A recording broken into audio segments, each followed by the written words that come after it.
Hello friends, dear study channel में आपका बहुत बहुत स्वागत है।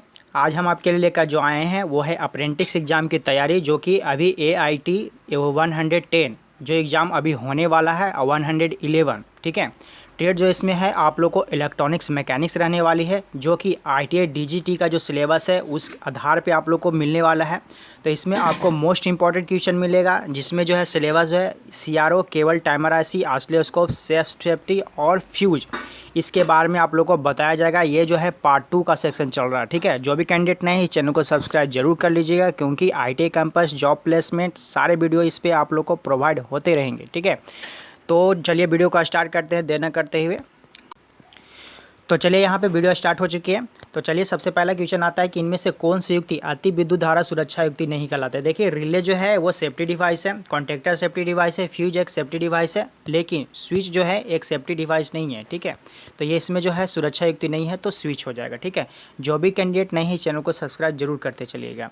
अगला जो है MCB का पूर्ण रूप क्या है। MCB का जो पूर्ण रूप है वो मिनिएचर सर्किट ब्रेकर होता है, ठीक है। ये MCB एक स्विच है, ठीक है, जो कि सर्किट को ब्रेक करने में कार्य करता है। अगला जो है फ्यूज का प्राथमिक कार्य क्या है। देखिए, फ्यूज का सबसे पहला कार्य क्या होता है, तो इसका जो है उच्च धारा के प्रवाह को रोकना, हाई जो धारा आ रही है उसके प्रवाह को रोकना।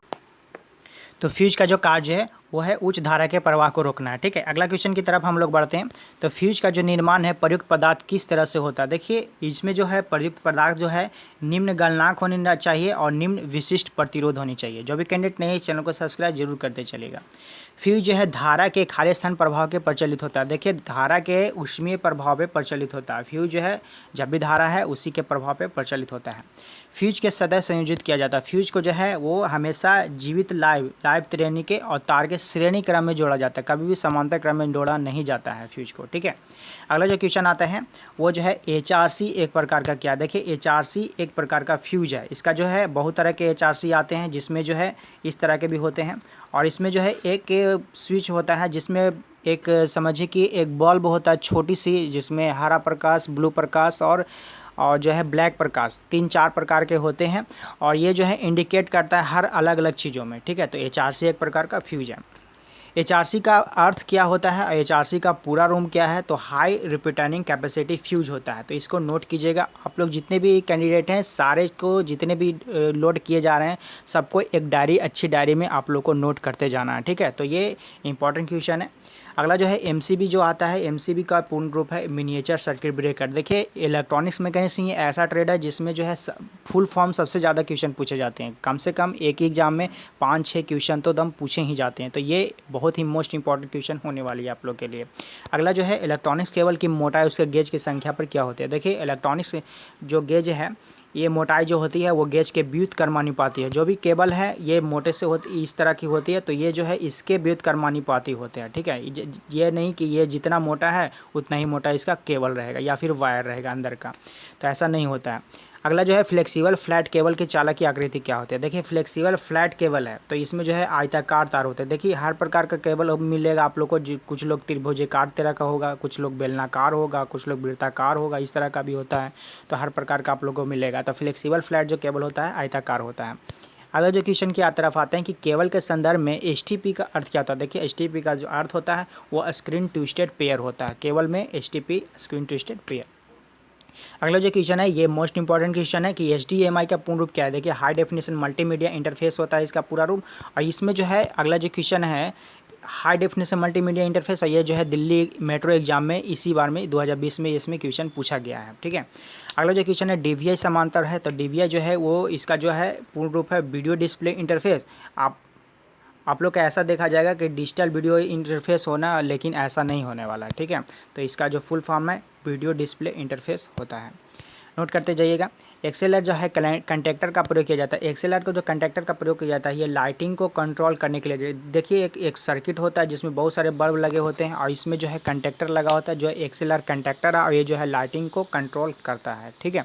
अगला जो है कैथोड रे ऑसिलोस्कोप के स्क्रीन पर लेपित पदार्थ क्या। देखिए, कैथोड रे ऑसिलोस्कोप जो होता है इस तरह का होता है, ठीक है। और इसमें जो है इस पे जो लेपित होता है वो जो है फास्फोरस का लेपित होता है। इसमें जो है CRT एक हृदय है इसका कैथोड रे ट्यूब का। CRO में क्षैतिज और ऊर्ध्वाधर सिग्नल के प्रारंभ के साथ प्रयुक्त अवयव है। देखिए, क्षैतिज भी हमको चाहिए और ऊर्ध्वाधर भी चाहिए, तो इसके लिए जो है ट्रिगर परिपथ का हम लोग को प्रयोग करना पड़ेगा। अगला जो क्वेश्चन है कि सीआरओ का प्रयोग किया जाता है। सीआरओ का जो प्रयोग किया जाता है एसी और डीसी मापने में के दोनों के लिए किया जाता है। एसी भी मापेगा और डीसी को भी मापने में कार्य करता है सीआरओ। अगला जो सीआरओ का अन्य नाम जो है वो XY प्लॉटर के नाम से जाना जाता है। XY प्लॉटर के नाम से XY प्लॉटर के नाम से जाना जाता है। अगला जो है सीआरओ का प्रयोग किया जाता है। सीआरओ का जो देखिए प्रयोग किया जाता है वो रेडार में भी किया जाता है और रेडियो प्रसारण में भी किया जाता है। नेक्स्ट क्वेश्चन की तरफ आते हैं तो फंक्शन जनरेटर जो है आउटपुट सिग्नल प्रदान करता है। तो ये सब प्रकार का सिग्नल प्रदान करता है, ज्या, वर्गाकार और त्रिकोणीय। अगला जो क्वेश्चन है वो है सीआरओ का हृदय किसे कहा जाता है। सीआरओ का जो हृदय कहा जाता है वो कैथोड ट्यूब को कहा जाता है। ठीक है, नेक्स्ट क्वेश्चन की तरफ बढ़ते हैं तो सीआरओ का मुख्य भाग क्या है। सीआरओ का जो मुख्य भाग है वो कैथोड रे ट्यूब है। इसी का फुल फॉर्म है सीआरटी को ही बोला जाता है, कैथोड रे ट्यूब। सीआरओ का स्क्रीन पर लेपित किया जाता है। सीआरओ का जो स्क्रीन पर लेपित किया जाता है वो सीआरटी होता है और सीआरटी पर ही लेपित किया जाता है वो होता है फास्फर को ही लेपित किया जाता है। नेक्स्ट क्वेश्चन की तरफ बढ़ते हैं कि तो सीआरओ के पैनल कंट्रोल में निम्न में से कौन सा पुश बटन का स्विच किया जाता है। तो पुश बटन एक होता है और जिसको पुश बटन को बोला जाता है CAL को पुश बटन कहा जाता है, जो कि सीआरओ में इसका प्रयोग किया जाता है। अगला जो है वो इम्पॉर्टेंट क्वेश्चन है। इसमें जो है टाइमर आईसी के जो बारे में आप लोग को जो बताया गया था उसके बारे में है। टाइमर आईसी जो है इसमें ट्रिगरिंग का पिन कितना होता था। ट्रिगरिंग का जो पिन होता है वो दूसरे नंबर पिन पे होता है। और इसमें जो है एक क्वेश्चन आप लोग को और बता दूं कि ये टाइमर आईसी 555 से 8 पिन होते हैं और 8 पिन से आप लोग को क्वेश्चन पूछे जाएंगे। अगला जो है क्वेश्चन की आईसी 555 में VCC और ग्राउंड कि पिन का नंबर कितना होता है। देखिए VCC जो होता है वो 8वां नंबर पिन पे होता है और ग्राउंड जो है 1 नंबर पिन पे होता है। चलिए आपको फिगर से आप लोगों को समझाते हैं कि इसमें है क्या। तो चलिए फिगर है आप लोग का IC 555 का है। ये देखिए IC 555 इसको बोलते हैं मल्टी वाइब्रेटर के नाम से भी जाना जाता है और टाइमर IC के नाम से भी जाना जाता है। इसको ऑपरेशन एम्पलीफायर के नाम से भी जाना जाता है। ठीक है, तो ये बहुत ही मोस्ट इम्पॉर्टेंट है। और ये जो फिगर है इस फिगर में 8 पिन होते हैं। ठीक है, IC 555 का ये फिगर है और 8 पिन होते हैं। पहला जो है वो ग्राउंड है, दूसरा ट्रिगर है, तीसरा आउटपुट है, चौथा रीसेट है, पांचवा कंट्रोल वोल्टेज है, छठा थ्रेशोल्ड, सातवां जो है डिस्चार्ज और आठवां जो है BCC8 होता है। ठीक है, यही अभी पिछले बार में क्वेश्चन में पूछा था कि जो है 8 नंबर VCC और ग्राउंड कितने नंबर पे होता है। तो 8 और 1 पे होता है। चलिए आपको वीडियो में दिखाते हैं कि VCC जो होता है 8 पे होता है और ग्राउंड जो पूछा था 1 पर होता है। 8 पिन से आप लोग को 8 प्रकार का क्वेश्चन पूछने वाला है। ठीक है, कभी कभी ये देखिए पिछले बार में पूछा था कि ट्रिगर कितने पिन पे होता है, तो दूसरे पिन पे नंबर पे होता है। आउटपुट पूछेगा तीसरे पिन पे, रीसेट चौथे पिन पे। कभी कभी थ्रेशोल्ड के बारे में पूछता है कि थ्रेशोल्ड IC 555 में थ्रेशोल्ड का पिन बताइए, ये छठे पिन पे होता है। ठीक है, ये कन्फ्यूजन नहीं होना है, ये बहुत बड़ी चीज़ नहीं है। जो भी चीज़ मिलने वाला है आपको, जो भी चीज़ मिलता है आप लोग अच्छे डायरी पे नोट करते जाइए, क्योंकि ये बहुत ही मोस्ट इंपॉर्टेंट क्वेश्चन होने वाली है इलेक्ट्रॉनिक्स मैकेनिक्स का। और इसमें जो है DRDO, ISRO और ITI जितने भी कैंडिडेट हैं जो भी कंपटीशन का तैयारी कर रहे हैं, इस सारे चीज़ को नोट करते जाइए, क्योंकि ये चीज़ आप लोग को फिर से मिलने वाला नहीं है। ठीक है, तो हमारे साथ बने रहने के लिए धन्यवाद। उम्मीद करता हूँ ये वीडियो आप लोग को बेहतर लगा होगा, अच्छी पसंद आई होगी। तो जो भी कैंडिडेट नहीं है इस चैनल को सब्सक्राइब जरूर कीजिएगा। थैंक यू यहाँ तक देखने के लिए।